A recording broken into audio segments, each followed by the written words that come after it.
All right, what's up, y'all? Hold on, let me make sure audio is on good. Okay, yeah, we're good. All right, so what up, y'all? So for this stream, we got another deposition lined up. This one was one of the clients of the civil rights lawyer, and he has the entire thing on his channel. So I'm gonna go ahead and share my screen.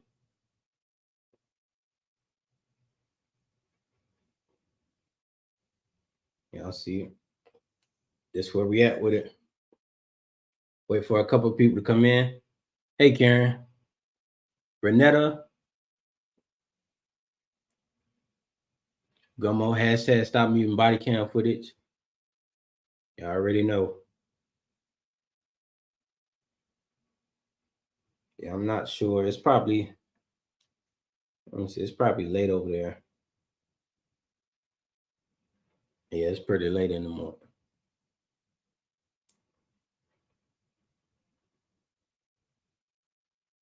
Yeah, I guess a lot of people gonna have to catch this live probably a little bit later. But for the people who are in here now and get to catch it,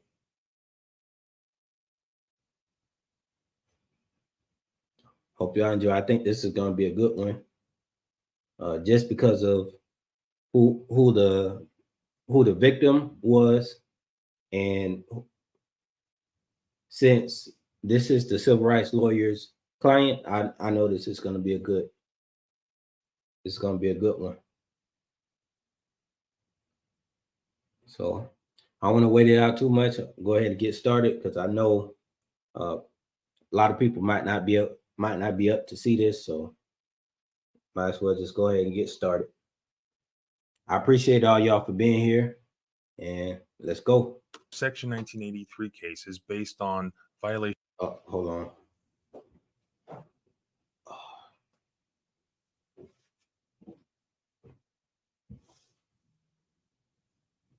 I'm gonna have to take this off. Of the Fourth Amendment, specifically excessive use of force. When a police officer uses an excessive amount of force on somebody who is just walking down the street, or somebody who's had an encounter with the officer, could be some. One of my favorite types of cases to file are Section 1983 cases based on violations of the Fourth Amendment, specifically excessive use of force. When a police officer uses an excessive amount of force on somebody who is just walking down the street, or somebody who's had an encounter with the officer, could be somebody who is being arrested by the officer. What's up, Scarecrow? If excessive force is used, then the Fourth Amendment can be violated. So I'm going to show you brand new video that's never been seen before on YouTube, showing my client, Melvin Sargent, who had already had force used on him. What had happened is the police had been called to his home by a third party because they heard him having an argument with his wife. And when the police arrived, my client, who had no criminal history whatsoever, had a pistol on him. He was lawfully open carrying, as he's allowed to do in West Virginia. And soon as he saw that law enforcement was there, he put his hands up and he turned around so that they could see that he had a pistol in a holster on his belt. And it's his allegation that he was then beaten. The video didn't start until the second part of that, when he was already in handcuffs and being placed into the patrol car.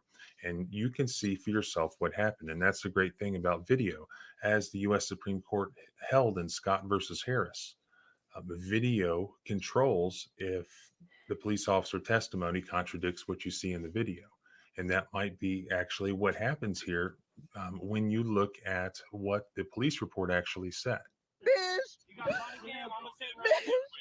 There you go. Bish! If you look these motherfucking guts out, I'm gonna strip my finger. Why? Look at these motherfuckers, man. I'm serious. Look. Stop hitting him, bitch! Stop hitting him! Stop it. Girl, Stop. Girl, Stop it. I've known you for years. Okay, I understand that.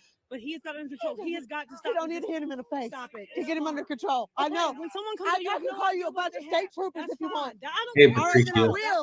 Then I will. We don't care who you call. Do you know who my stepbrother is? I don't care. No, you When don't. somebody comes Because he over- got killed. Come on. He got killed on 77. Get your face. Hey, boy, you need to Baby. get in and look at me. Bish, quit. Bish, no. Bish, please. Don't hit him like that. All right, so listen. Look at the gloves. When I tell him to put his hands on his hand I understand. and that. he goes to grab his back, I'm going to protect me, he and I'm her, sorry. or him. I know. They're going to get your info. I'm taking him to the office. Well, I know you both, so you know my info. You both know my info. I know. She's going to get your info. I'm sorry. Man,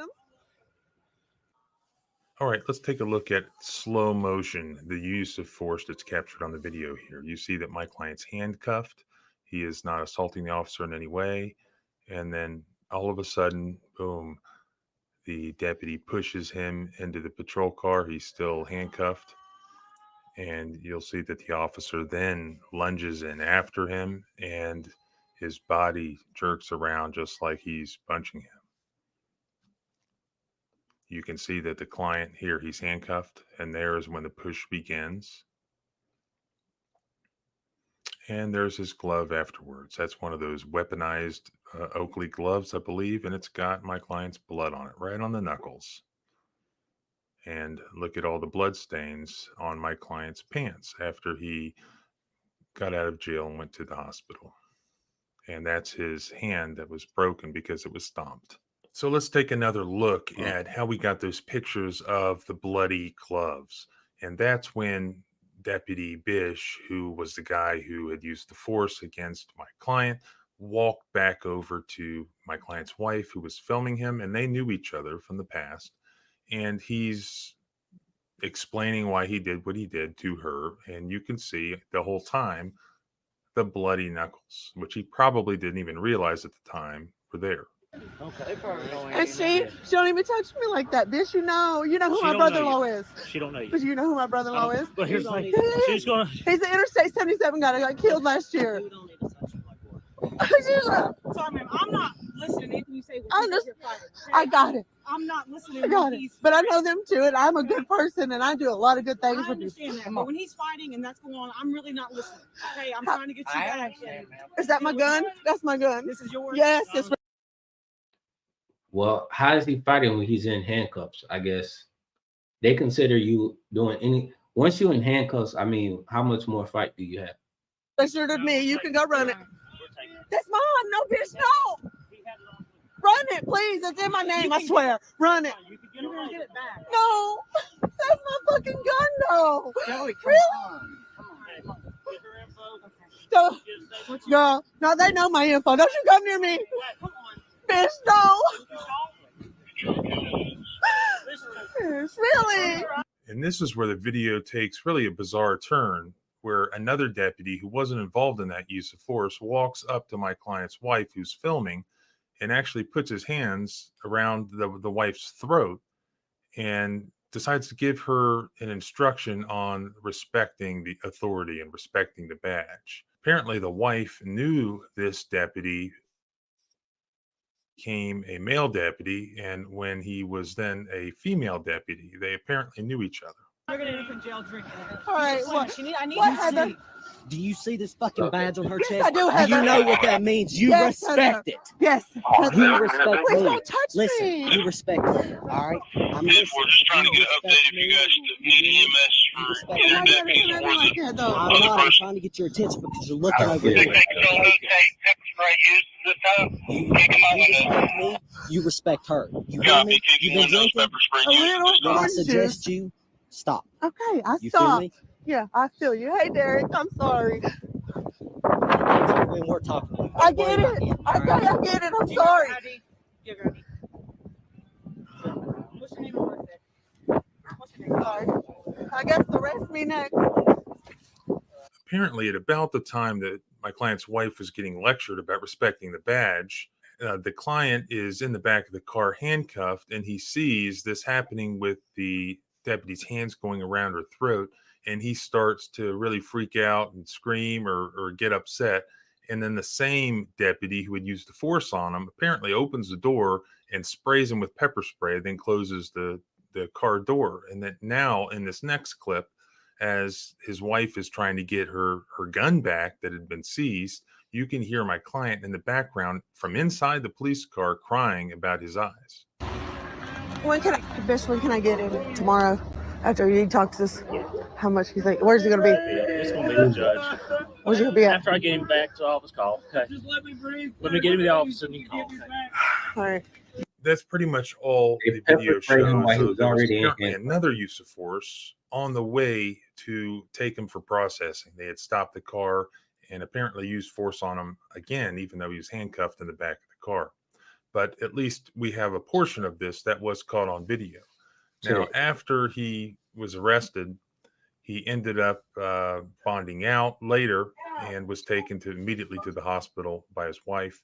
And they documented that he did have, these abrasions still on his body, and including a fractured hand from where the same deputy who used force on him actually stomped his hands. And that's why my client was asking and really begging this deputy to. You have to stomp on somebody's hand really hard to actually break their hand. Like that has to be a deliberate, crushing blow, with the heel of your foot to break somebody's hand or fracture it. Meaning I don't think you accidentally break somebody's hand by stepping on it. I think you have to deliberately be trying to break their hand and for it to happen when you it's not like they're on the ground and you step on their hand and kind of fumble around. You have to deliberately see their hand right there and stomp at it in order to have that type of injury, in my opinion. Which tells you, man, telling you these cops, pure evil, man. Devils. Loosen the handcuffs when he was getting put into the car, and that's why he was sort of turning around, showing him the handcuffs, because his hand had been stomped by the deputy, and it was broken, and it was starting to swell and was really hurting. And we have photographs of his hands where the swelling had really caused these abrasions on the handcuffs after they were put on. Here are the charges that he was charged with: 2 counts of obstructing an officer and 2 counts of battery on an officer. And here is the actual police report that was included in the criminal narrative for the charges. And you ask yourself if you see this in the video. All right. At this point, Deputy Calloway arrived on the scene, began to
Hold on, y'all.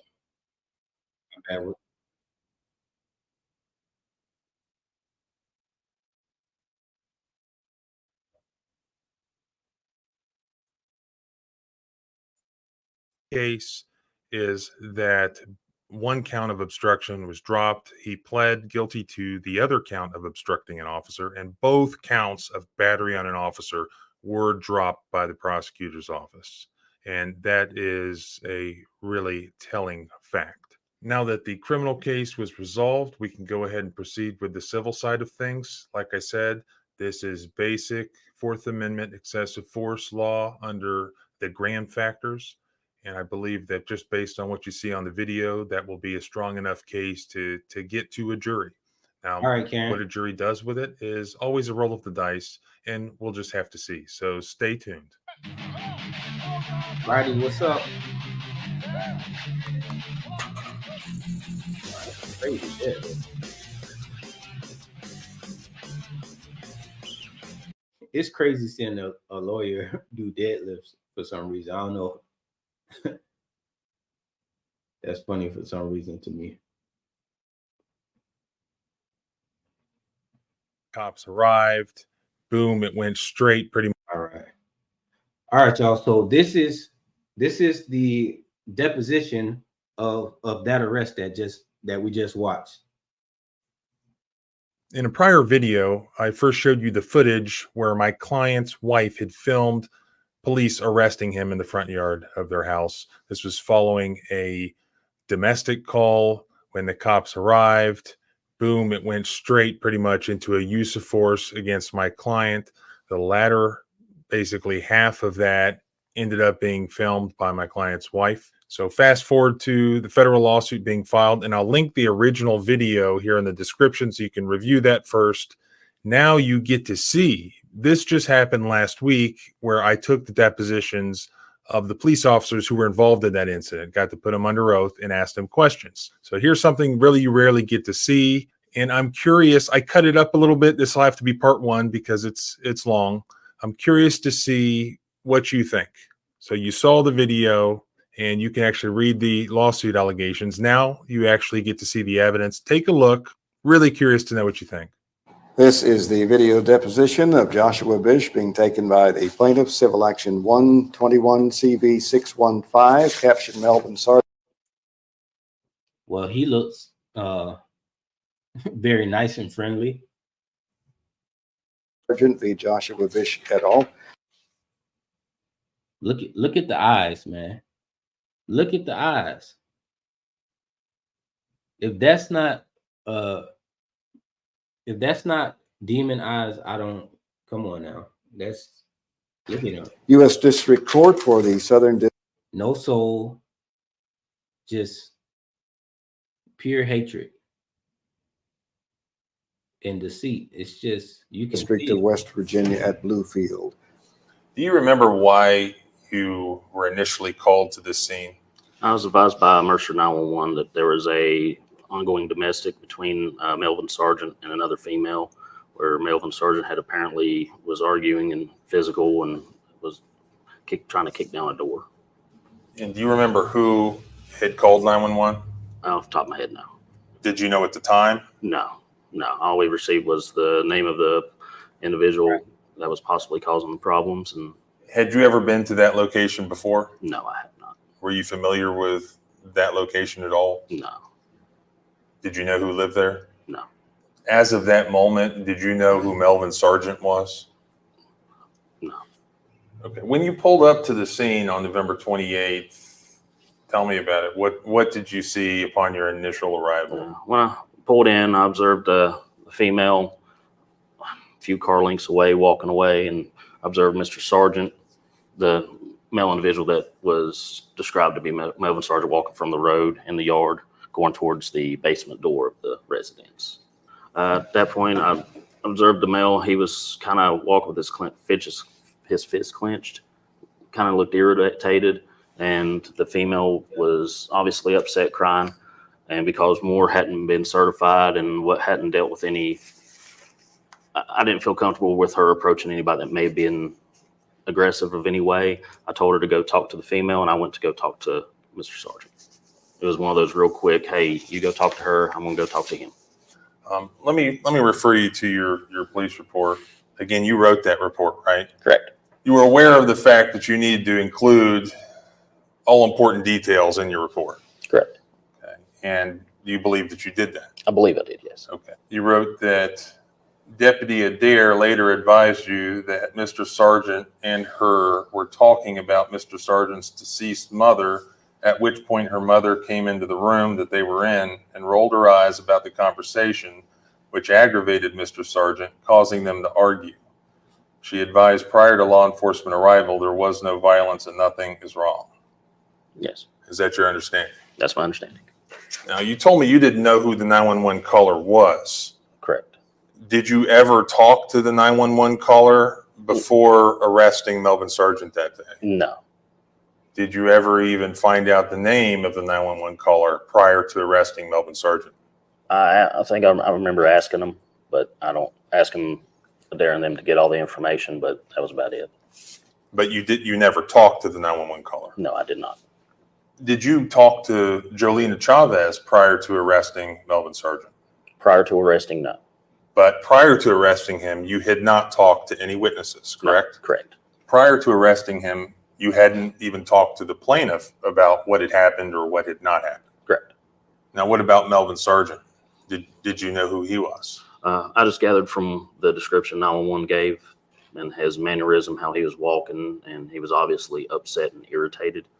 And I wanted to talk to him first, considering he was the more, because how he was walking and carrying himself, felt he was more of possibly the possible suspect that 911 had described, and figured go ahead and talk to him before he gets too far away and I have to run. So where was he located physically when you first saw him? Whenever I first pulled in, he was to my 3 o'clock in the driveway, maybe from here to the second pew. So he was located in the driveway to this residence? Correct. And walking away from me towards the basement door. And did you say anything to him initially? I did. I asked him, hey, stop right there for a minute. Did he say anything to you? No, he acted like he didn't hear me, which I gave benefit of the doubt that just pulled in. Woman down the street was screaming pretty loud and crying, and my car was running. So I went around to the front of the car, kind of faster pace. Hey, bud, stop right there. And he complied. Did you, upon your arrival, did you personally observe any crime being committed by anybody? Upon my arrival, no. It didn't appear to you that Melvin Sargent was threatening her in any way, did it? I didn't see any type of threats at that point. No, he was walking away from her. You didn't see any domestic violence, anything like that? No. Did you know at the time who lived at that house? No, I did not. Did you assume that these two individuals lived at that house? I'd have imagined that they was the ones that was living there. Did you identify yourself to him? Yes. What'd you say? Like I did with any time I approached anybody. I'm Deputy Bish with the Sheriff's Department. And did you tell him why you were there? I was getting ready to, hey, I need you to stop right there. He stopped, and I said, before here over some type of fight or something, I don't know what else is going on, but before we go any farther, I need to patch you down and make sure there's no weapons or anything that can hurt me or you. All right. So at the time this interaction took place, you're both standing in the driveway. Correct. Close to the basement door. And you had not at that point talked to Jolena Chavez. Correct. You had no idea what she had to say. Correct. You had not observed any crime being committed as of yet, have you? Correct. In fact, you didn't have probable cause at that point to believe that any crime had been committed. I had Sorry, you can answer. I had reasonable suspicion that there was something that had happened. You got a domestic call. Yes. You had reasonable suspicion to show up to that call. Yes. Now, you know what probable cause is. Correct. You would agree with me that at the point you first encountered Melvin Sargent, you didn't yet have any probable cause to believe that he had committed a crime. Correct. All I had was reasonable. So when you first encountered him, he wasn't under arrest at that point. No. Was he a suspect? No. He was an individual in the scene of the call that would fit the description of what was described. So he wasn't even a suspect of any particular crime at that point. Correct. When this first initial encounter between you and Mr. Sargent took place, did he attempt to flee or evade you? No. So when you told him to stop, he stopped? After the second time. But I gave him the benefit of the doubt because of the circumstances. And then what happened? He turned around, looked at me, told him, hey, my name's Deputy Bish, Sheriff's Department. He just stopped. We're here over some type of fight. And prior we go any further, I'm going to make sure you don't have any weapons or anything that can hurt me or you so we can figure out what's going on. He ended up putting his left hand kind of towards me, and like this, and he started to move his right hand behind his back. And at this point, you don't have an arrest warrant, right? No. You don't have a search warrant for the residence? No. So did Melvin turn around and face you? He did. You asked Melvin at that time for ID? No. Did you ask him what his name was? No. My main goal at first is to make the scene safe. Did you have any indications that this scene was not safe? From how he was walking and his nature of how he was looking, felt that there may be something to it. And you said that was the fact that he had clenched fists. Clenched fists, how he was walking, and just his overall mannerisms. And how would you describe this walk? What? Tense, like his muscles were tensed. Were you wearing a body cam? No, I was not. And did Melvin say anything to you at this point? No. So at that point, were you detaining Melvin? At that point, I was approaching him to conduct the safety check to ensure the scene was safe and begin to ask my questions for why are we here? Well, I mean, was he free to leave and go in the house at that point? At that point, no. So you were conducting a safety check and he was being detained, had to comply with that safety check? Yes. Did you ever ask for Melvin Sargent or any other homeowner or any other resident at that time, or someone you thought was a resident, for permission to be on the property? No. I assume nobody gave you permission to be on the property. Nobody told me I couldn't. Did Melvin give you any indications that he didn't want you on the property? No. You wrote in your report that at first Melvin began to comply. Yes. You told him to stop and he stopped. Yes, he stopped, turned around, faced me, put his left hand up and started reaching behind his back with his right. Didn't you ask him to put his hands on his head? No. You didn't? No, I asked him to stop right there and I'm just going to pat you down real fast. You didn't write in your report that you asked Melvin to put his hands on top of his head? No. All right, I asked you if you asked Melvin Sargent to put his hands on top of his head, and your recollection is that you had not. No. But reviewing the report that you wrote after this incident, your report indicates that you did. Yes. Which is it? It would be what's on the report. All right, you wrote in your report, as I approached, I observed Mr. Sargent had his right hand in his right front pocket and his left hand on his side. Yes. I told Mr. Sargent to place his hands on top of his head, that I was going to conduct a safety check to ensure he did not have any weapons. Correct. When you asked Mr. Sargent to put his hands on top of his head, what did he do? He put his left hand out in front of him and started reaching behind his back with his right. And you didn't know who he was, right? No. All right, so then what did you do? When his hand went up, and then I seen his right hand going behind his back, with my left hand, I reached around on his wrist to do a come-along hold with a simple wrist maneuver to gain compliance, because I didn't know what he was reaching for, and I'm not taking any type of chances to risk myself or himself or anybody else's safety. And why specifically his right hand? Why'd you grab his right hand? I don't know why he don't just be honest and say, I was making sure he didn't hurt me, versus, oh, I was scared that he was going to hurt me, himself, or like, come on, man. You know you don't care about that. You know. Just say you were scared for your life, like they do, just to. Bro, I don't understand how they can be so scared when they're the ones with the major firepower. I just don't get it. Y'all have all the firepower in the world, and yet y'all are the ones that the most fearful, until you realize they have the most fear until they realize that nobody has anything that they can do to fight back. Then that's when they become tyrannical. I grabbed his left, I'm sorry, as he was facing me. All right. Well, you wrote in your report that you grabbed his right hand.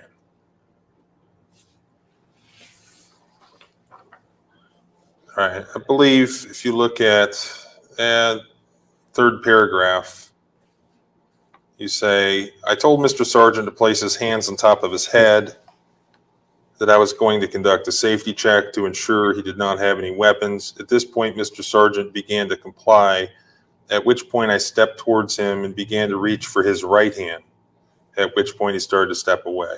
Yes. All right, so initially you went to reach for his right hand. Yes, that was the one that was moving, but it was on his opposite side, and his left hand was right there in front of me. All right, why did you begin to reach initially for his right hand? I didn't know what he was reaching for. Okay. It wasn't because you were going to handcuff him? No. Because he wasn't under arrest at that No, no. At that point, if we could play a whole what if game all day with it, but if he would have just let me pat him down and found out nothing would have been wrong, we'd have been on our way. He hadn't threatened you? No. He hadn't attempted to strike you? No. So what happened next? When I was able to grab his wrist, he attempted to pull away very aggressively, and considering he was still trying to reach behind his back and then complying with me from telling him to stop, I ended up striking him with a closed fist to the right cheek, or left cheek, I'm sorry. I ended up striking him in the left side of his cheek. We began to spin around and wrestle around a bit till my back was to the house, and he ended up getting pressed up against a car door, a car that was in the driveway. I was able to get him spun around. At this point, Deputy Moore had came down, assisted with the wrestling match for a moment, and we both observed that there was a firearm in the small of his back. Deputy Moore secured that, was able to pull that weapon out and went to go secure it, at which point I was able to manipulate his arm a little bit more to where I was able to put him onto the ground. He ended up rolling onto his back, and we continued to wrestle. At that point, in my eyes, he was under arrest, and it was pretty much just a big old wrestling match until Deputy Moore got back after securing the weapon somewhere, and we was able to get him rolled over on his stomach and handcuffed. Right, but you didn't have any information or indication that he was armed at that point? I didn't know. Because you hadn't seen the gun yet? Correct. Okay, so you're just treating him like anyone you're encountering, they theoretically could be armed? Yes, anybody can be armed with anything, and my goal is I want them and me to go home at the end of the day. But nobody had told you that he was armed? Correct. And he hadn't told you that he was armed? No. You hadn't seen a gun? No. So you hadn't run his criminal history or anything like that? No. So at this point, we're still in the driveway, but because we're moving, it's the doors. I'm not sure where the basement door was. He doesn't want to have this interaction with you? Correct.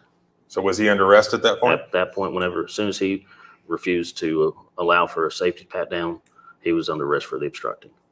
So did you ever go to the ground with him? After the firearm was secured. Me and Melvin ended up going to the ground, continued to wrestle. When Moore got back down there, he kicked her in the chest, after which point I again struck him with a closed fist, trying to gain compliance. And eventually we was able to get him rolled over and handcuffed. Melvin Sargent had never grabbed a gun? No, he never actually touched it. And what happened after you punched him in the face? He lost balance a little bit, and that's when I was able to maneuver to where I was facing his back to get him. All right. What happened after you got him to the ground? We wrestled, trying to get him to roll over using empty hand control, wrist manipulation to get him to roll over. Did you strike him again? I don't remember. I'm pretty sure I did, but I don't technically remember. You know, Melvin alleges that at some point during this time period that you stomped his hand or his wrist. Do you deny that? Yeah, I never stomped anything. Do you have any idea what could have injured his wrist or his hand during this encounter? During this encounter, nothing. It could have been from before we got there, him hitting something, or. Now he's just completely lying, even though he's been lying the whole time. But this is a blatant lie. He's saying the man hand could have already been. Come on, man, get out of here. Y'all know y'all beat the man up and stomped on his hand. Come on, man. You couldn't think of a better, maybe it got closed in the door or something. Like you couldn't. He's just gonna say, I don't know how it happened. You know, his hand just became broken and swelled up out of nowhere. That's something happened at the jail. But you did punch him in the face. Yes. You never were aware of any injury to Melvin's wrist. No. Now, when you punched Melvin, were you wearing gloves? I was. Tell me about your gloves. They're a cloth mixed with a type of UFC type knuckle covering to protect my knuckles and anything I come in contact with. All right, I'm going to show you what's been previously marked as exhibit number 5 for this deposition. Yes. Now, I'll represent to you that is a screenshot that I took out of the video that we have in this case. Does that screenshot accurately represent your hand and your glove on the date of this incident? It does. I'll also show you what's been marked as exhibit number 6. I know this isn't the greatest quality, but that is a close-up of your glove, also from the same video. It is. Would you agree with that? Yes. It's your testimony that these gloves, they have reinforced knuckles. I wouldn't say they're reinforced. You know, the UFC type gloves that has like a little padding. That's reinforced. He's been like what are you talking? That's reinforced. The glove is reinforced, meaning it's something over the knuckle area. Meaning it's not just like putting on a regular latex glove. You know, a latex glove isn't reinforced. A leather glove with padding over the knuckle is obviously reinforced. So if you punch somebody, it's less damage on your knuckles. If you beat on somebody, it's less damage on your knuckles. If you have to punch something, it's less damage on your knuckle. That's a reinforced glove. That's all it is. It's a thing. It's just, I broke my hand a few times, so I wear it so I don't do it again. And you broke your hand a few times and you wear it so it won't happen again. I wonder how you kept breaking your hand the first times. How many people have you broken your hands on? You broke your hand a few times punching people? Yes, it was in a fight. While you were working as a police officer? Yes. Wow. Look at his face while he admits to this. So as a result of that, you bought these gloves? Yes. They have extra material at the knuckles. They do. It's a padding type thing. So that's to protect your knuckles when you're punching people. It protects my knuckles, and if I make contact with another individual, it protects them from any type of like knuckle cut or anything. So you're saying that he bought these gloves. He said he bought these gloves so it protects him and protects the people he beat up. What? Bro, how can you say that with a straight face, man? I can't believe he said that. He said he bought these gloves to protect his knuckles because he broke his hand a couple of times beating up on people, fighting while he was on duty, and he bought them so he can kind of protect himself from breaking his hand again and protect the people from getting knuckle cuts from him beating them up. This guy is crazy. When you punch somebody with that, it's actually going to feel better to them because you have that glove? It should, yeah. Wow. It feels just like one of the UFC gloves, like little makeshift boxing gloves you wear when you're sparring. Wow. Yeah, I mean, I've seen the UFC gloves, yes. and those are not UFC gloves. No, they're not UFC, but that's what the padding feels like. I mean, they'd have some problems in UFC if they use those gloves. Okay. I'm just saying the gloves are that's what the padding feels like. Do you still have the gloves? I do not. Why not? When they got blood on them, I threw them away. Disgusting. I don't take anything that gets blood on back home to my house. Did you buy another pair? I did. Do you still have it? Those ones, no.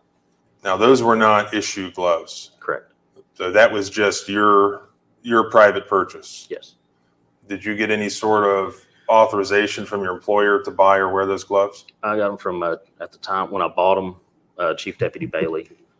I showed them to him. He said they were perfectly fine.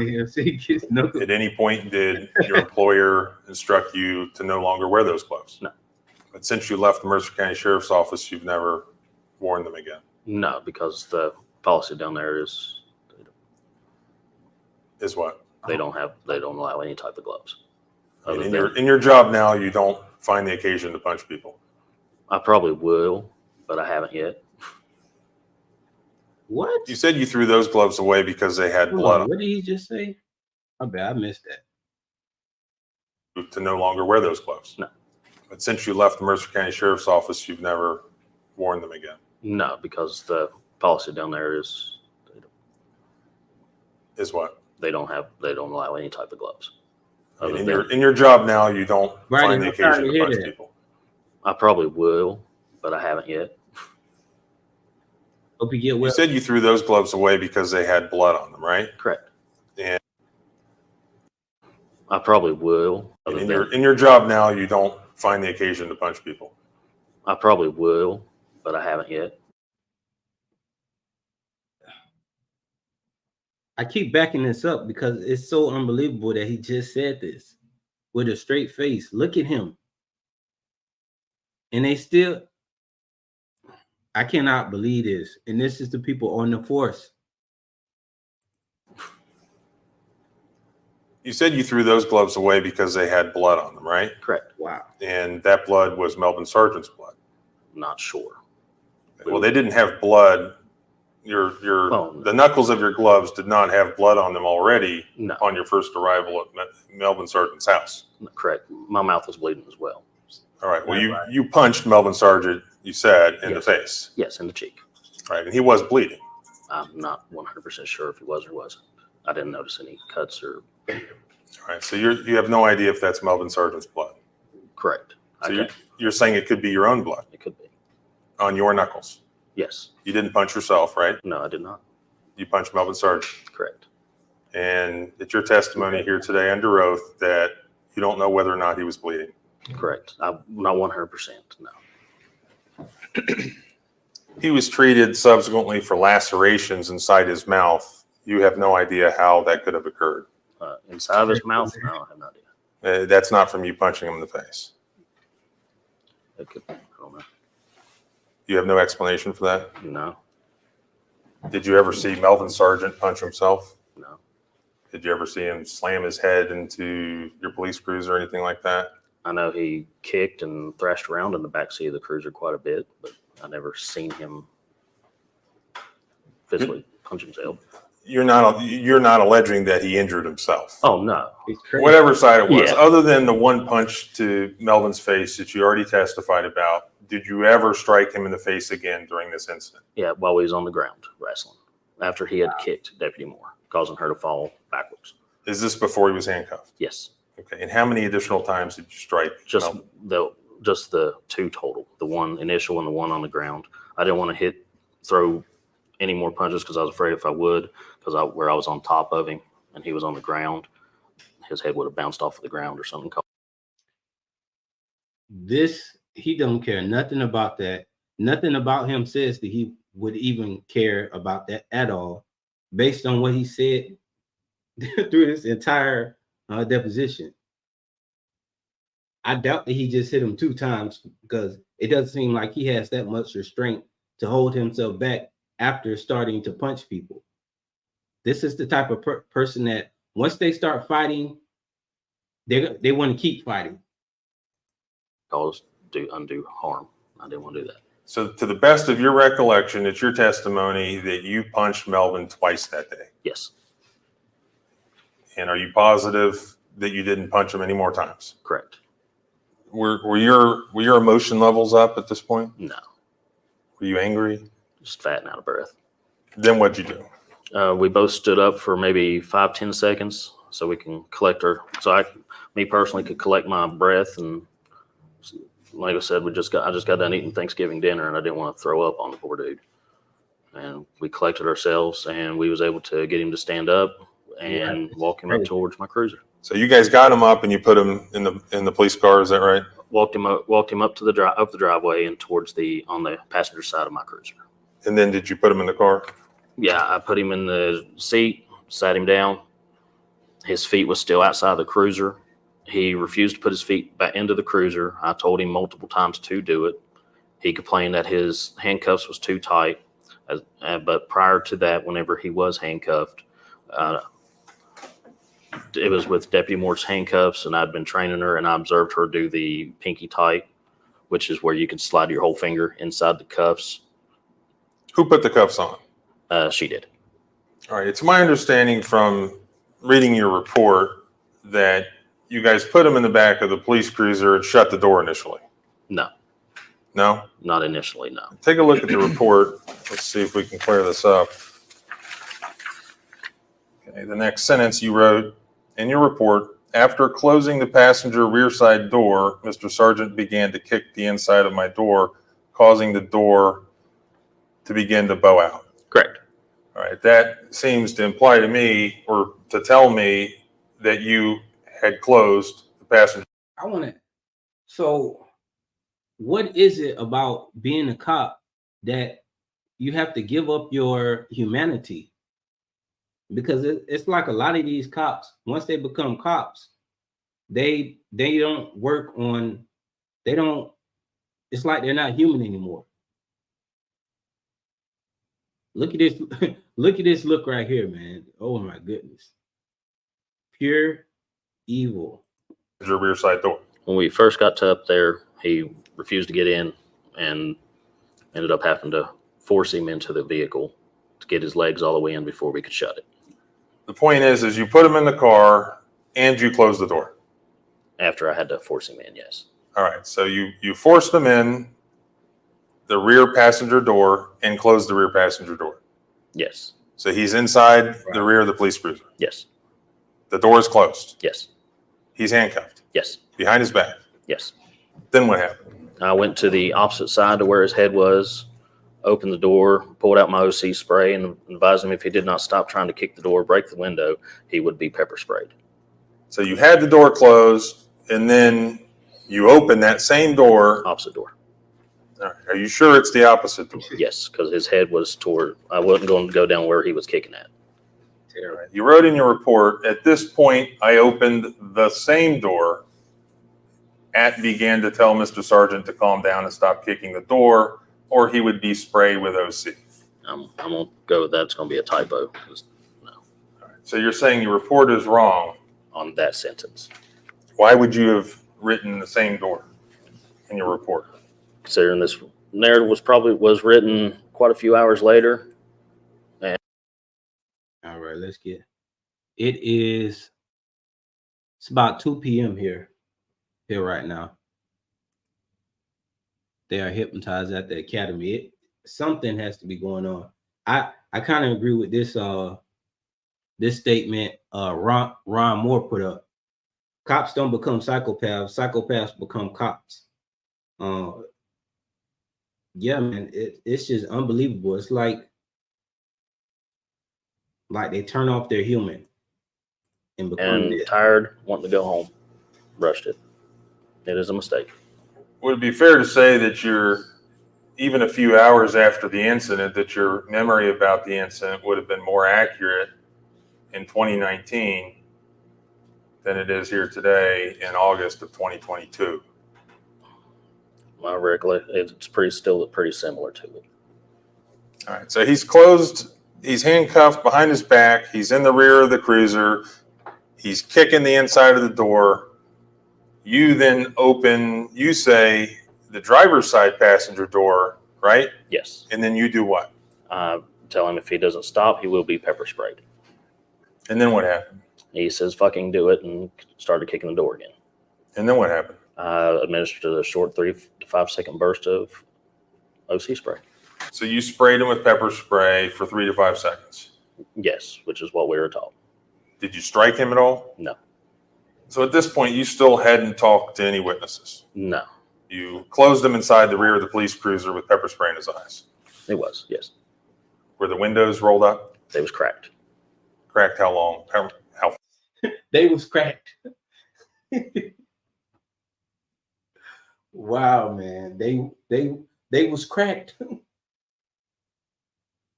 Oh man. So all of this has happened. He hasn't done any investigation, hasn't talked to any witnesses about anything that happened.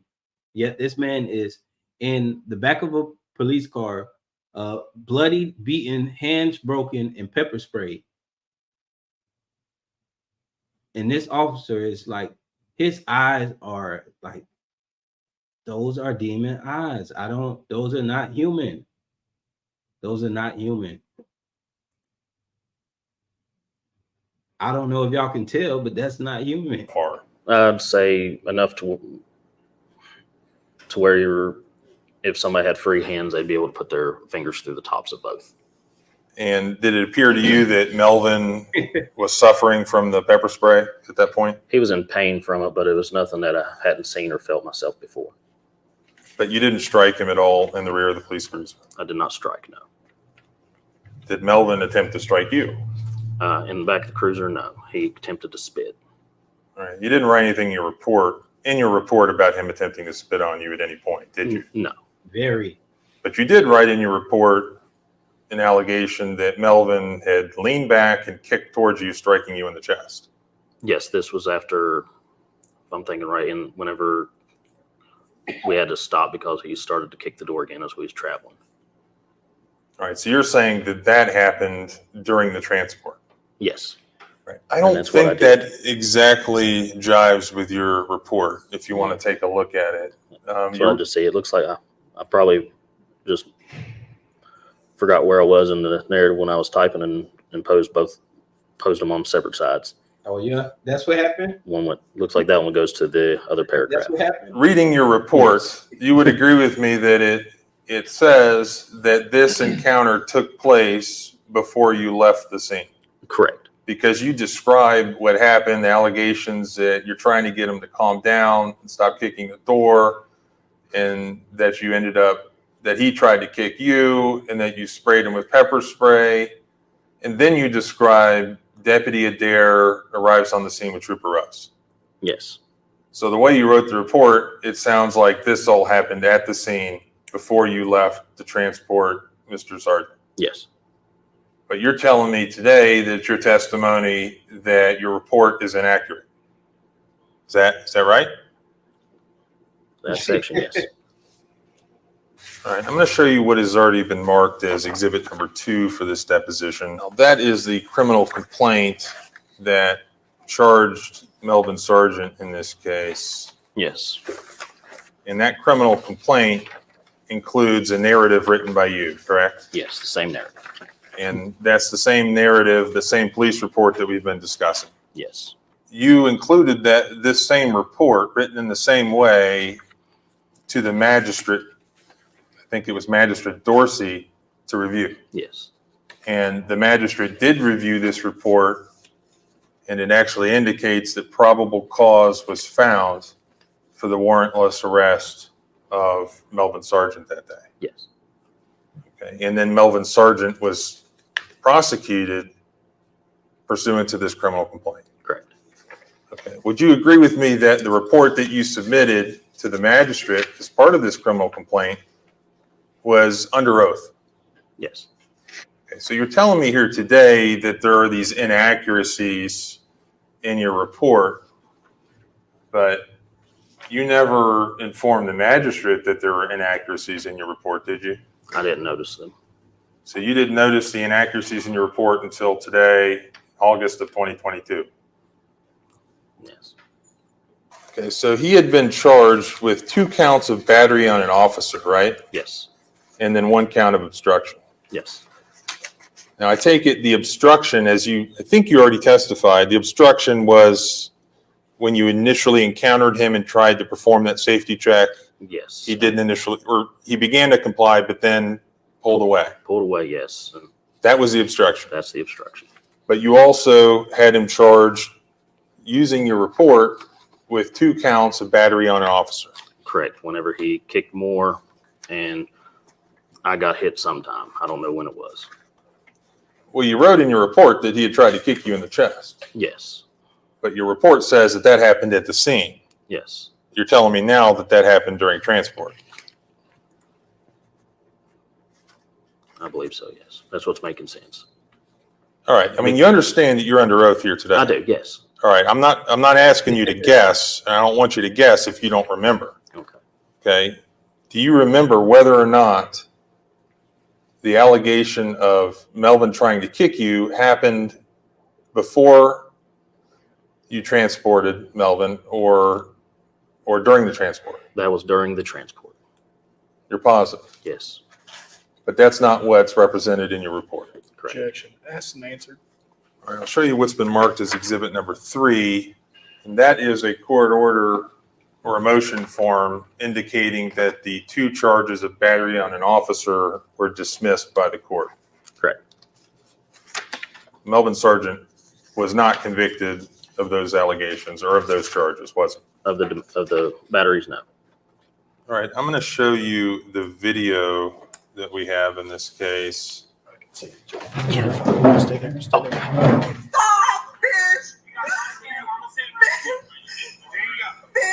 You look these motherfuckers guts out. Why? Stop hitting them, bitch! Stop hitting them! Stop it. Girl. Stop. Girl, Stop it. I've done it for years. Okay, I understand that. But he's got under control. He has got to You stop. don't need to hit him in the face. Stop it. To get him under control. I know. When someone comes I can call you a bunch of state troopers if you want. All right, so that was 0 through about 32 seconds of that video. Correct. That shows you in the video, right? Yes. And you're placing Melvin Sargent in the rear of that police cruiser. Correct. You saw and you heard Melvin Sargent asking you to loosen his handcuffs. Yes. That section of the video, would you agree with me that it shows you engaging in a use of force against Melvin Sargent? It does. Would you also agree with me that that section of footage, 0 through 32 seconds, does not show Melvin Sargent kicking you in the chest? Correct. It does not show Melvin striking you in any way? Correct. What would you characterize as the nature of the force that you used? What did you do? The push in, and while he was inside the vehicle, I held his head down with my right hand because he kept trying to come up, trying to spit on me. And again, your report mentions nothing about Melvin trying to spit on you. Correct. Wow. So are you saying that you didn't strike him at all? I never hit him in the back of the cruiser, no. What we see in the first 30 seconds of this video, you're saying that no punches were thrown by you. No, none. You're just holding him down. Yes. Hold him down, trying to talk to him, tell him calm down, quit. As soon as we get to the office, we'll figure everything out. All right. So That's not even in your character, man. Why does he think anybody is gonna? That's not even in your character. You show no. You don't show anything about de-escalation and trying to help people out. Come on, nobody. So looking at your report again, the use of force that you did engage in at this point, the first 30 seconds of the video, you didn't mention anything about that in your report. No. Melvin Sargent was handcuffed at this time. Yes. All right, let's continue to watch the video. We're at 32 seconds. I'm going to play it a little longer. Bitch, quit. Bitch, no. Bitch, please. No.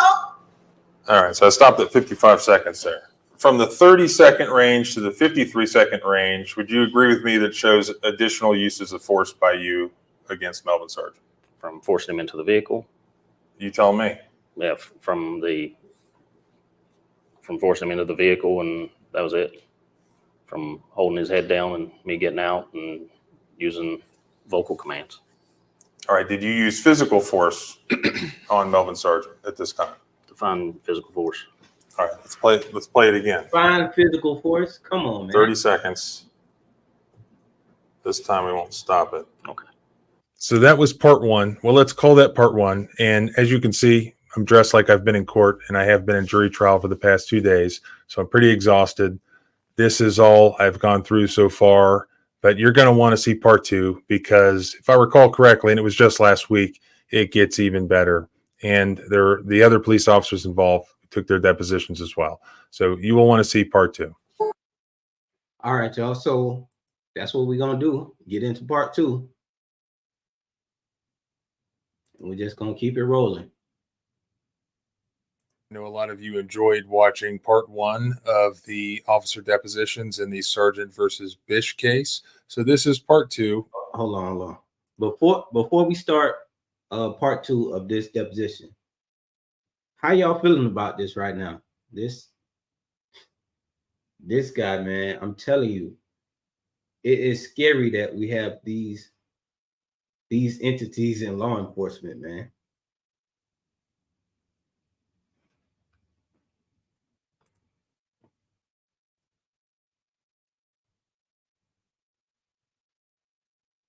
It's terrible, man. Terrible.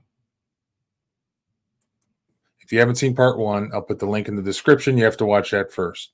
So this continues. This is part 2 and the final bit of deposition for this particular officer. In part 3, we'll get into the other officers. The use of force that you did engage in at this point, the first 30 seconds of the video, you didn't mention anything about that in your report. No. Melvin Sargent was handcuffed at this time. Yes. All right, let's continue to watch the video. We're at 32 seconds. I'm going to play it a little longer. All right, then I will. Then I will. You don't care who you call. Do you know who? Do you know what there is? I don't care. No, you don't. Because he got killed. Come on. He got killed on 77. Bish, quit. Bish, no. Bish, please. You're reminded that's where he kicked. Can we play it again? Yeah. Play it from 27 seconds and we'll play it to about 53 seconds. To get him under control. I know. When someone comes, I can call you a bunch of state troopers if you want. I don't care. All right, then I will. Then I will. Okay. You don't care who you call. Do you know who? All right, so you're saying you saw a kick? Yes. All right, then I will. Then I will. You don't care who you call. Do you know who? See his leg coming back down. I don't care. No. All right, you're saying you saw a kick somewhere in the 30-second range? Yes. So now you're saying that Melvin did try to kick you? It appears so, yes. Okay, but he didn't kick you? I don't remember it right there. Let me continue playing it, and then Okay. I'll ask you some questions. He got killed. Come on. He got killed on 77. Bish, quit. Bish, no. Bish, please. From the 30-second range to the 53-second range, would you agree with me that shows additional uses of force by you against Melvin Sargent? From forcing him into the vehicle. You tell me. Yeah, from forcing him into the vehicle, and that was it. From holding his head down and me getting out and using vocal commands. All right, did you use physical force on Melvin Sargent at this time? Define physical force. All right, let's play it again. 30 seconds. This time we won't stop it. Okay. All right, so watching that video, it looks like your feet are outside the police cruiser and the upper half of your body is leaning inside the police cruiser with Melvin. Yes. And it looks to me like your body movements are jerking in such a way as is there's some sort of activity going on in the rear of that police cruiser. Just me holding him back like this, and as he's trying to jerk and force his way up and down, just residual movement. Ms. Chavez has taken this video. Yes. Right? She's talking to you as this is going on. Yes. Several times she says, Bish, stop hitting him or something to that effect. Yes. And you deny that you were hitting him? Yes, I never hit him in the back of the car there, no.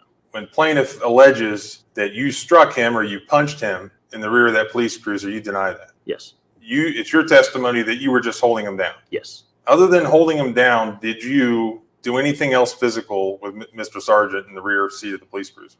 No, nothing. You didn't strike him? No. You didn't punch him? No. And this is the time period where, as we can see, you were wearing those reinforced gloves. Padded gloves. I wouldn't call them reinforced.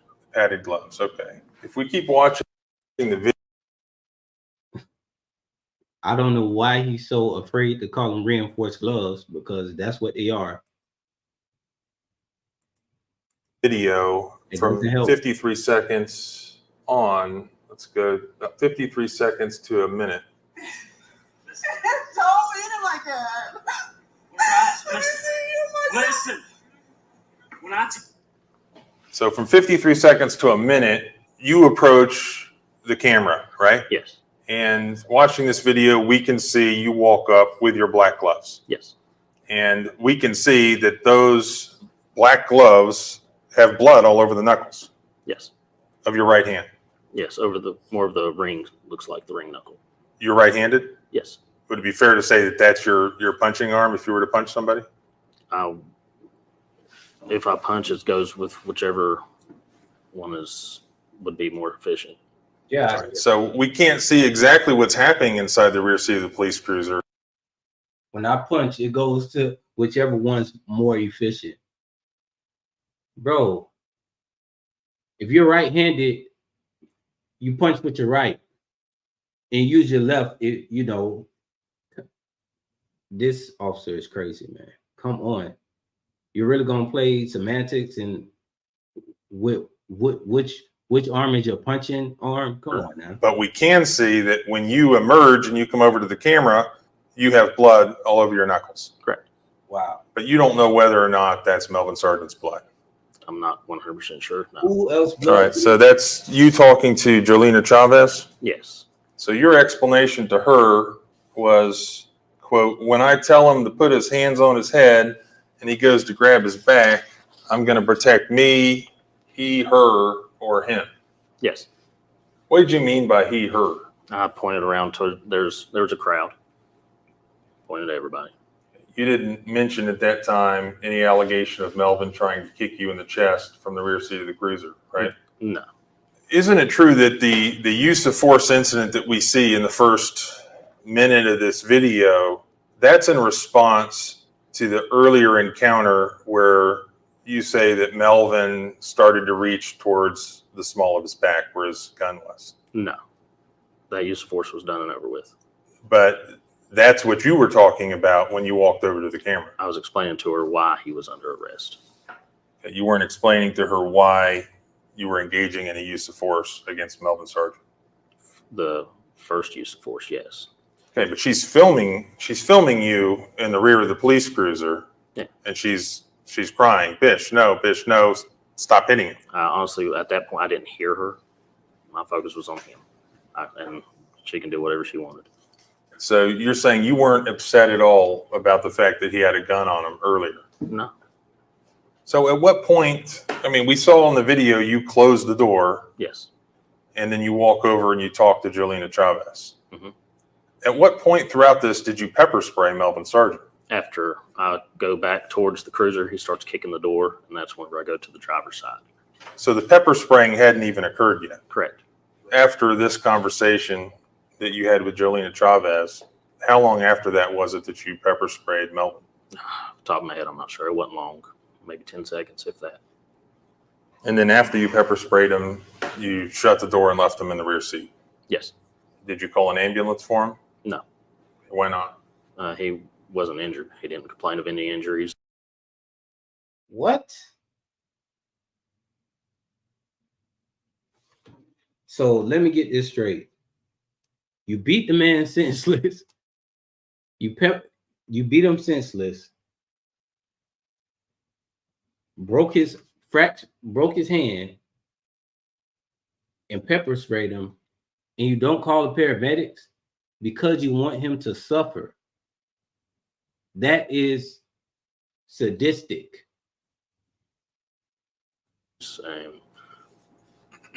No need for him. Okay, well, you knew that you had pepper sprayed him, Yes. right?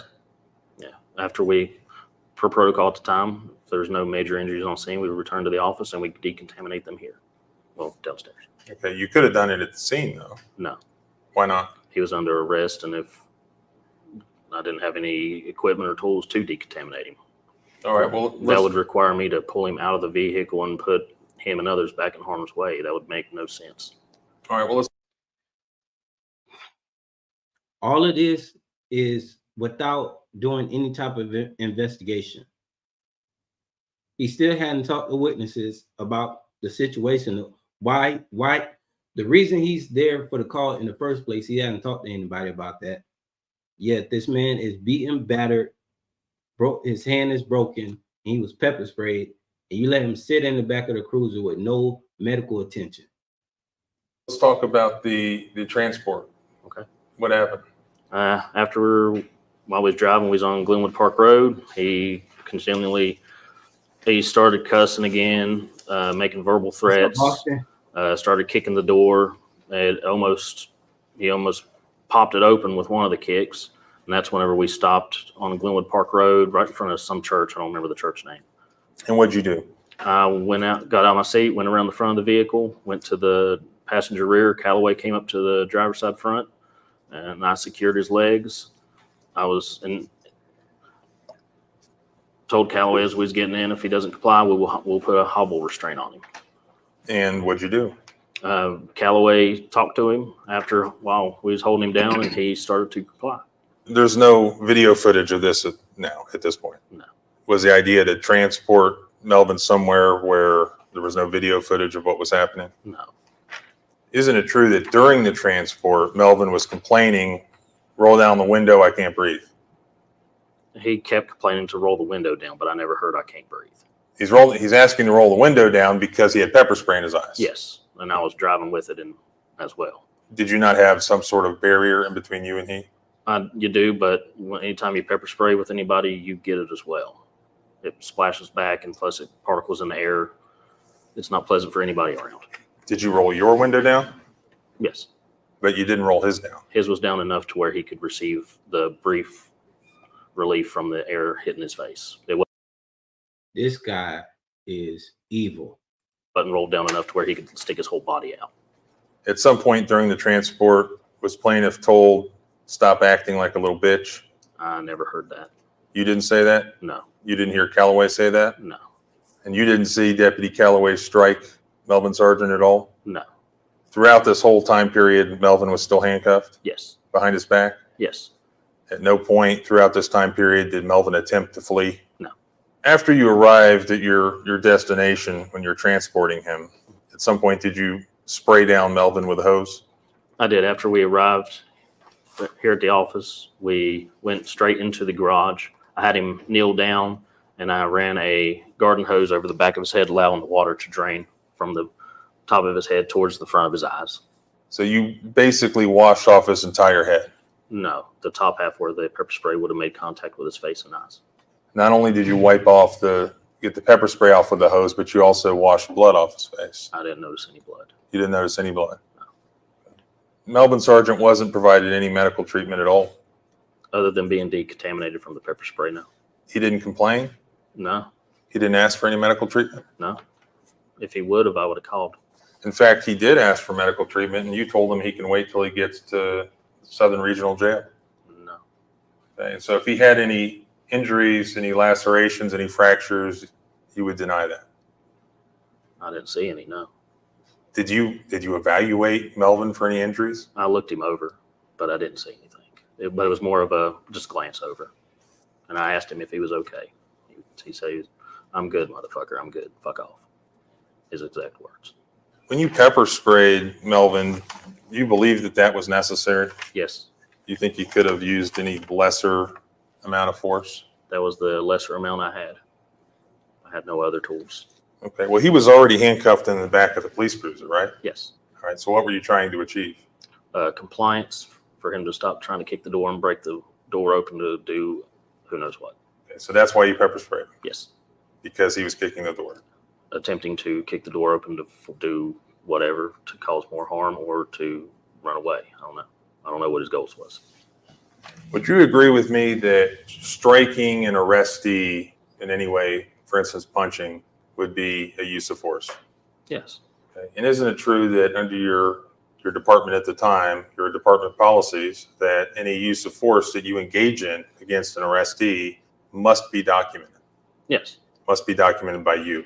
Yes. You would agree with me that your report in this case, your documentation, does not mention you striking Melvin Sargent in the rear of the police cruiser? I didn't strike him in the rear cruiser. You did testify earlier that you did engage in a use of force while Melvin Sargent was in the rear of the police cruiser. Yes. Okay, but you didn't document that either. Documented that I forced him into the rear of the cruiser. Okay, you didn't document any sort of physical violence. There was no physical violence. It was an escalation of I forced him to sit. And you have no idea what may have caused it. How he thinks that it's not violence is,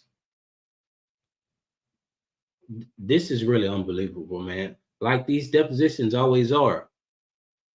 How do you have these type of people It's crazy, man. And again, this is a sergeant. Any injuries to Melvin Sargent? No. But it wasn't you. I don't know. Are you positive that the blood on your knuckles wasn't Melvin's? Don't know. You don't know. I don't know. Acknowledging that you're saying that you didn't strike Mr. Sargent while he was in the rear of the police cruiser handcuffed. Would you agree with me that it wasn't necessary for you to strike him? There was no use for a strike in the back of the cruiser, so I didn't do it. So you didn't strike Melvin Sargent in the rear of the police cruiser because it wasn't necessary to do so? You pepper sprayed him He instead. was pinned against the seat and couldn't move, and there was no reason. So you would agree with me that had a police officer in those circumstances struck him or punched him in the face, that would have been excessive? Very much, yes. You've had prior occasions of punching arrestees in the face before, right? Yes. So following this incident, you never did actually talk to the 911 caller, right?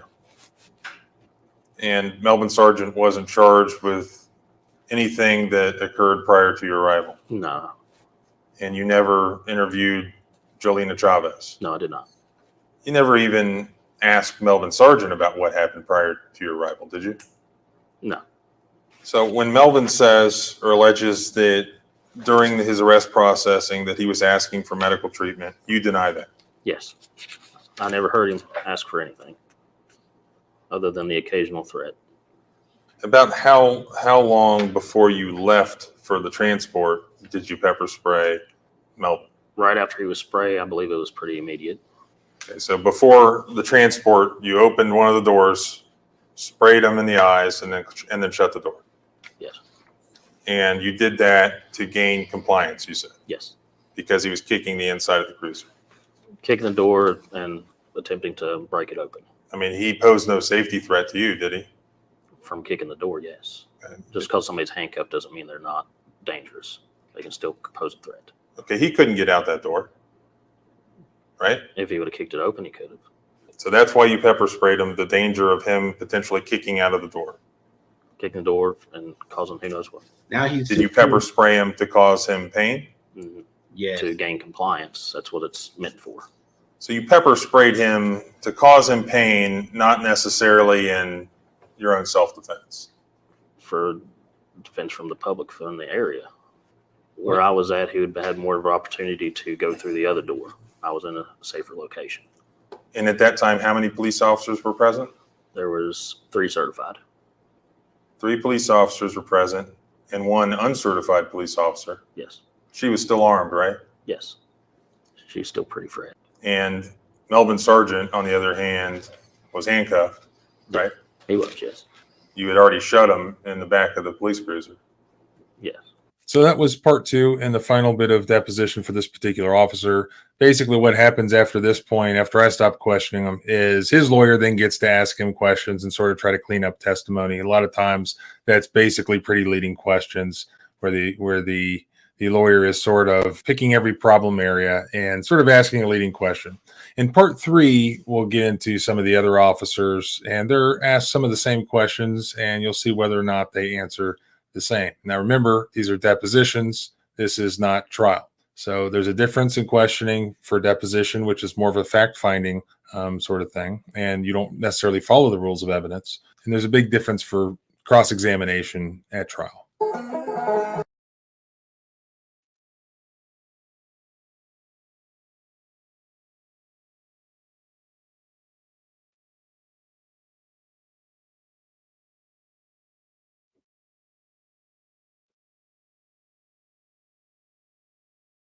Okay, y'all. I'm not sure. I think this might be it. We can't see exactly what's happening inside the rear seat of the police. All right, so I think this is the rest of that.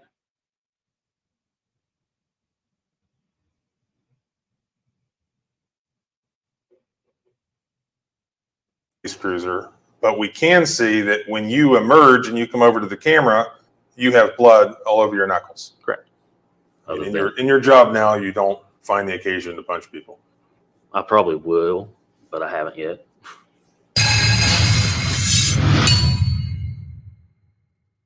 I've done several videos on this case where my client was handcuffed in the rear of a police cruiser where his wife was filming outside. You got body cam, I'm gonna sit right here.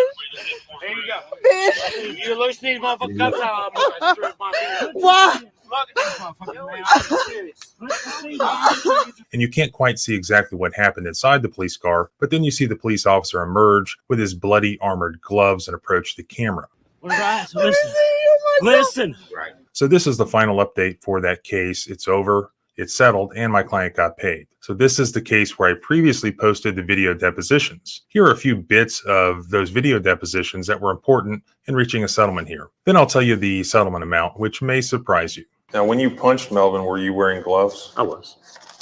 Tell me about your gloves. They're a What's up, X? cloth mixed with a type of UFC type knuckle covering to protect my knuckles and anything I come in contact with. All right, I'm going to show you what's been previously marked as exhibit number 5 for this deposition.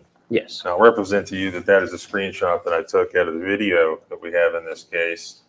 Does that screenshot accurately represent your hand and your glove on the date of this incident? It does. I'll also show you what's been marked as exhibit number 6. I know this isn't the greatest quality, but that is a close-up of your glove, also from the same video. It is. Would you agree with that? Yes. Listen. Don't hit him like that. All right, so listen. When I tell him to put his hands on his hand I understand. and he goes to grab his back, I'm going to protect me, him, I'm her, sorry. or him. I know. They're going to get your info. I'm taking him to the office. Well, I know you both, so you don't know my info. You both know my info. I know. She's going to get your info. It's your testimony that these gloves, they have reinforced knuckles. I wouldn't say they're reinforced. You know the UFC type gloves that has like a little padding? That's all it is. It's a thing. It's just, I broke my hand a few times, so I wear it so I don't do it again. And You broke your hand a few times punching people yes, it was in a fight. while you were working as a police officer? Yes. And in your job now, you don't find the occasion to punch people? I probably will, but I haven't yet. Wow. You said you threw those gloves away because they had blood on them, right? Correct. And that blood was Melvin Sargent's blood. Not sure. Well, they didn't have blood. The knuckles of your gloves did not have blood on them already on your first arrival at Melvin Sargent's house. Correct. My mouth was bleeding as well. All right. Well, you punched Melvin Sargent, you said, in the face. Yes, in the cheek. All right. And he was bleeding. I'm not 100% sure if he was or wasn't. I didn't notice any cuts or. All right. So you have no idea if that's Melvin Sargent's blood. Correct. So you're saying it could be your own blood? It could be. On your knuckles? Yes. You didn't punch yourself, right? No, I did not. You punched Melvin Sargent? Correct. Yeah. He was treated subsequently for lacerations inside his mouth. You have no idea how that could have occurred. Inside of his mouth? No, I have no idea. That's not from you punching him in the face. It could, I don't know. You have no explanation for that? No.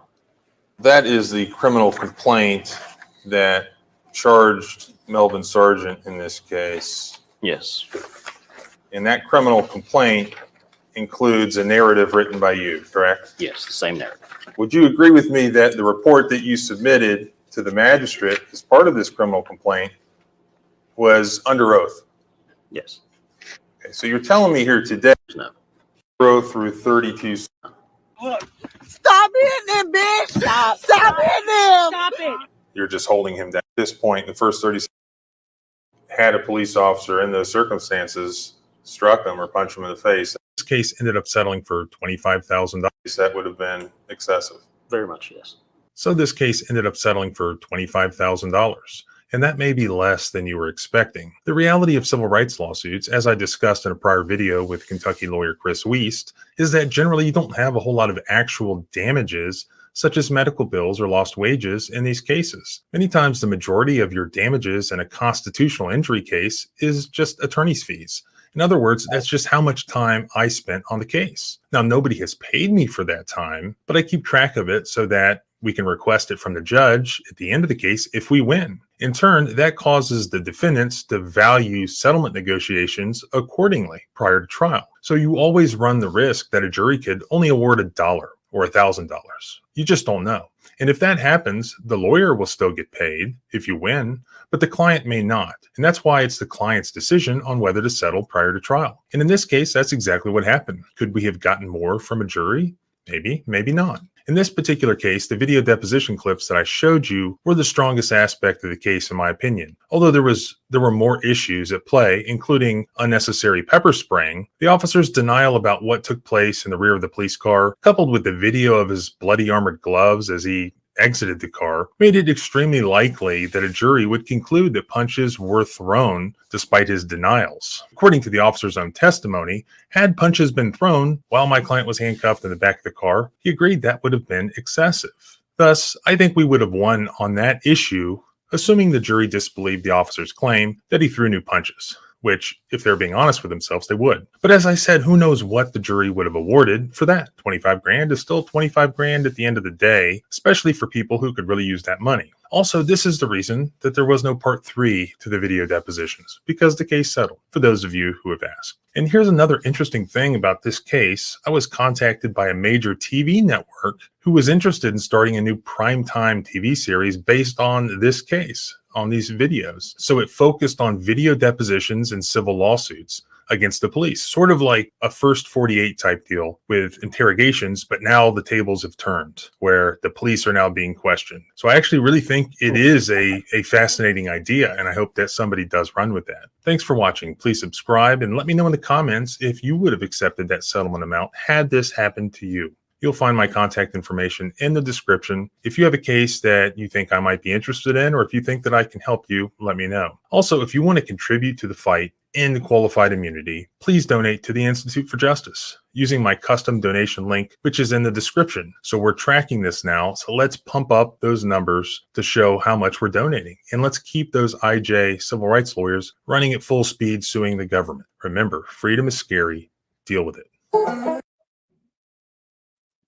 Yeah. So you saying basically that's kind of what I want to do. I want to do like a series just based on depositions, because I really like watching the depositions just to see how corrupt these officers actually are, man.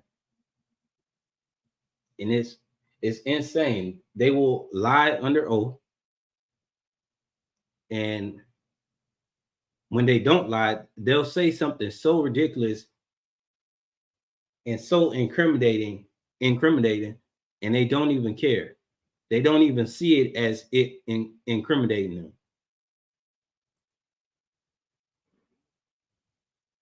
Terrible, man. They've been violating people so long that they don't even know. They don't even know what's right or wrong anymore. Or they do, and they're just evil and don't care. Either way you put it, it's bad.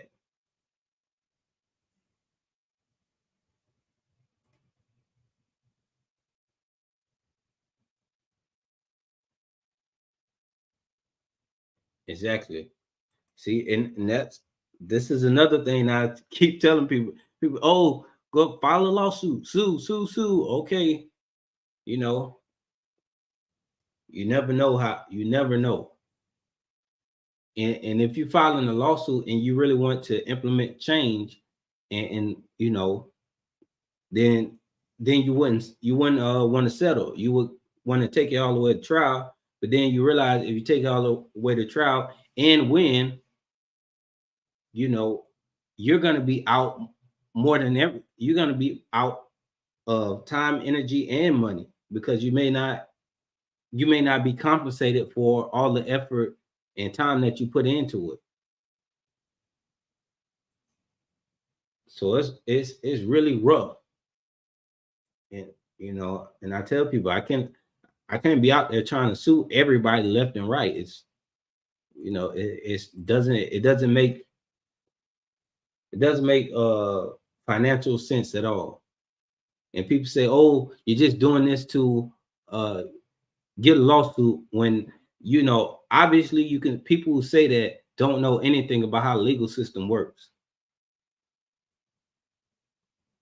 Because getting, you know, filing a lawsuit is one thing. Following the lawsuit through and getting, you know, get into that settlement, that could be 3-4 years later. Come on now. This could never be simply about the money. I don't know why people think that, oh, you're just doing it for money. This is not, this can never be simply for the money. It's too much. It's too much of a hassle for a settlement or a verdict that you may or may not get.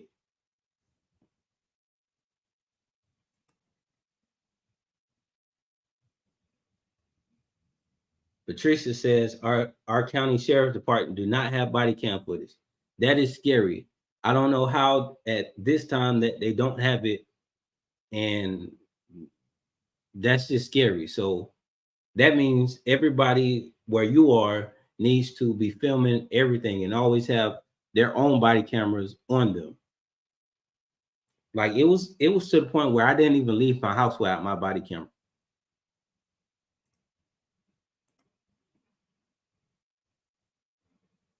Exactly. Brady says corruption goes all the way to the top. That's why you got to be careful in the counties that you also get arrested in.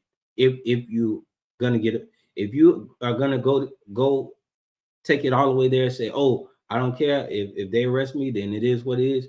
You got to know and be sure that you are comfortable with the county that that's happening in, because you know you may think, oh, it's gonna be all good. You know, everything's gonna be dropped, this and that.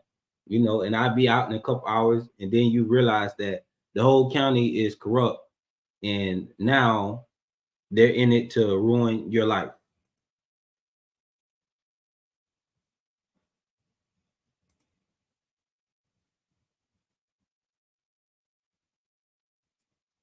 Exactly, Ron Moore. That's why I get so annoyed when people say slam dunk lawsuit or easy settlement. They don't know the whole process. You know, I'm telling you, when I hear it or see it in the comments and people say, oh, blah, blah, this and this and this and this. Okay. First, even filing a lawsuit is not free. I don't know why people like minimum. I think minimum you need is maybe $500 to $1,000 just to start filing. And okay, let's say I do, you know, I can, of course I can do the $500,000 to file it, but then you got to pay more for lawyer fees, more for, like, it's going to be a lot of BS that goes into it, a lot of time that you're not getting paid for, energy, and you know, all, like, it's a lot of stuff, time away from your family, time away from a business or your job, all type of stuff that goes into it. You know, it's very expensive, and not just the dollar amount.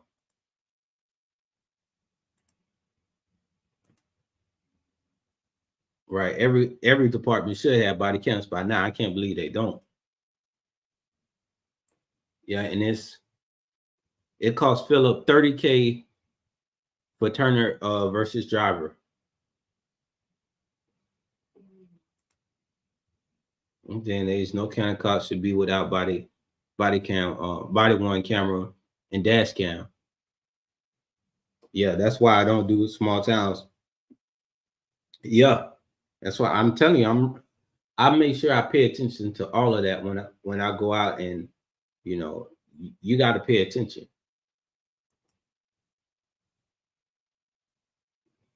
Yeah, I can't leave home without my body cam and sell.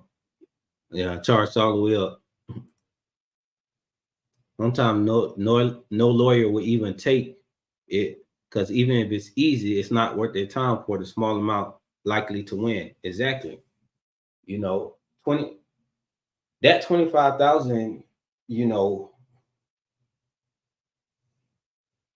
that, I mean, that's a significant amount of money, but it's not, you know, you can hustle up 25,000, you know, that's a possible number you can hustle up within a year, depending on what you do.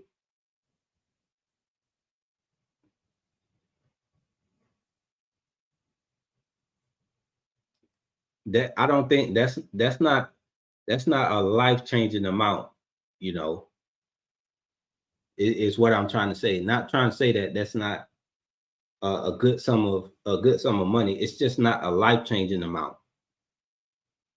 You know, that may be good for a few months, but it's not life-changing enough for you to go through all of what you're gonna have to go through to get that.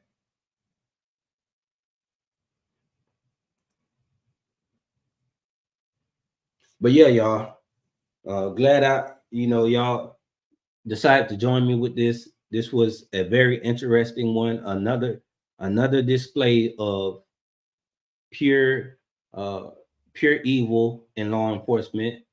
That cop was definitely sadistic, and I think there are a lot of demons in the police force that need to be exercised.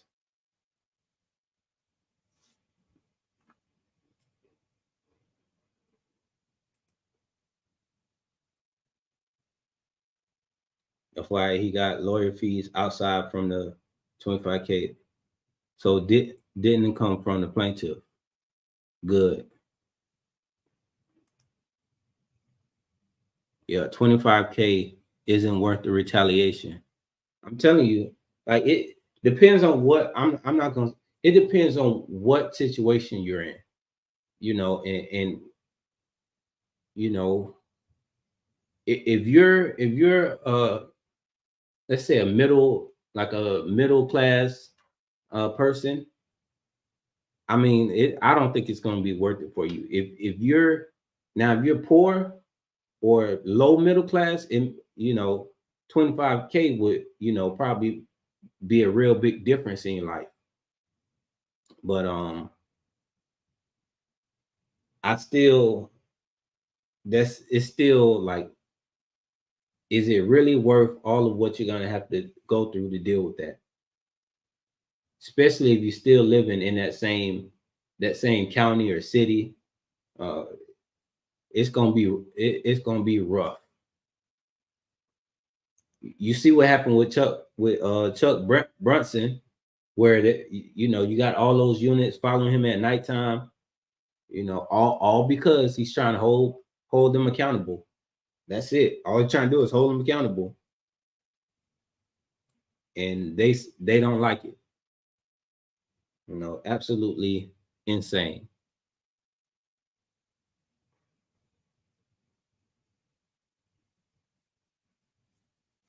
Brady said, wouldn't even pay off a quarter of my car.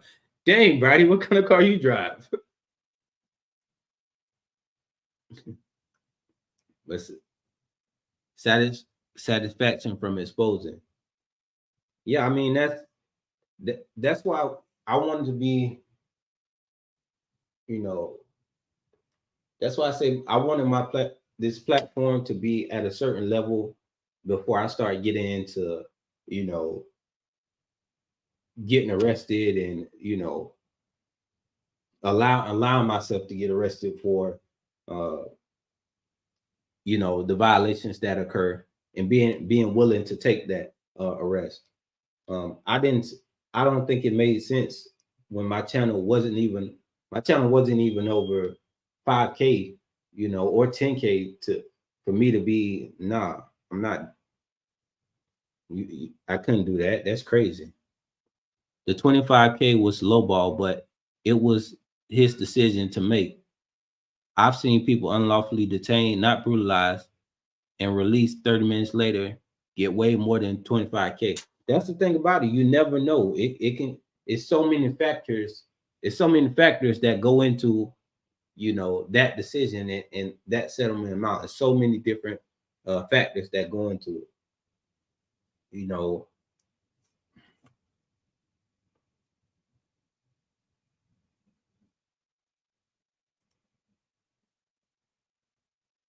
Right. Add a few more zeros to that.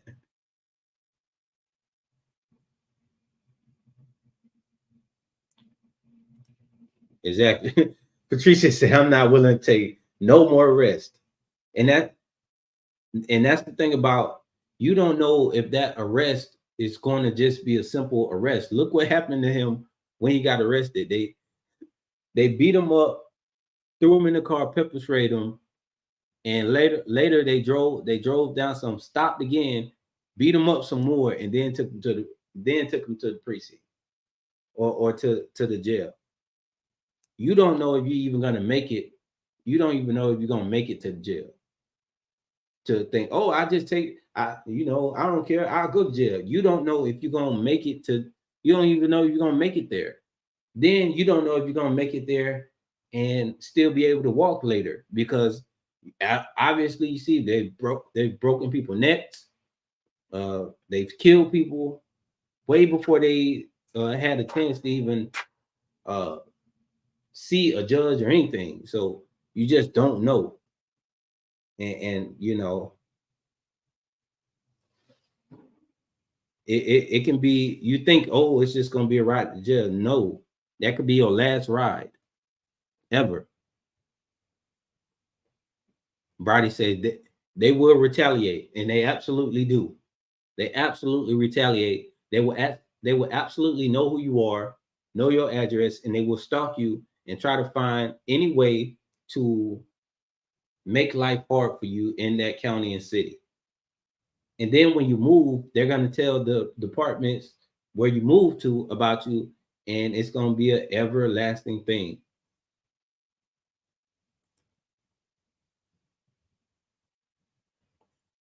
I tell you, but I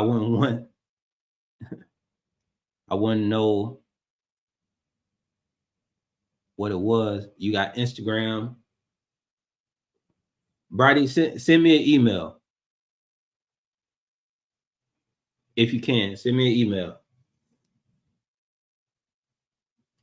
Plus, settlements come directly from police department, budget officials directly. Exactly.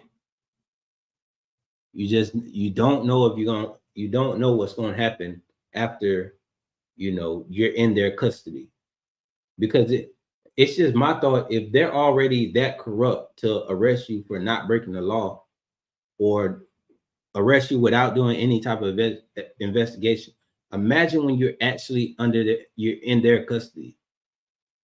I can't trust that. I can't trust nothing about that. Hashtag stop muting body cam footage. Was in Louisiana recently. They just shut down the dark site that they took arrestees before the jail. See, that's what I'm talking about. Stuff like this is really going on. You cannot trust that. And what I think what happens is, a lot of people don't think it all the way through. When auditors go out there and they go, oh, I'm gonna do this and this and this and this, I don't think they think it all the way through of the scenarios that can happen, especially if you got family, you got people relying on you and stuff like that. You got to think.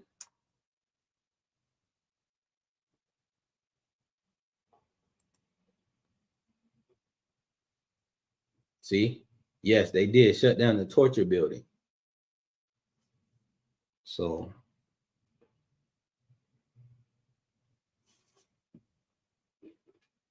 hey, Ron, maybe we can check out some wonder if they got any videos on that. If you can find any videos on it, go ahead and email it to me, and one day we'll watch it on we'll watch it. We'll watch some videos on it, or talking about it, or look at some news articles, or whatever we can find on it. I'll cover it.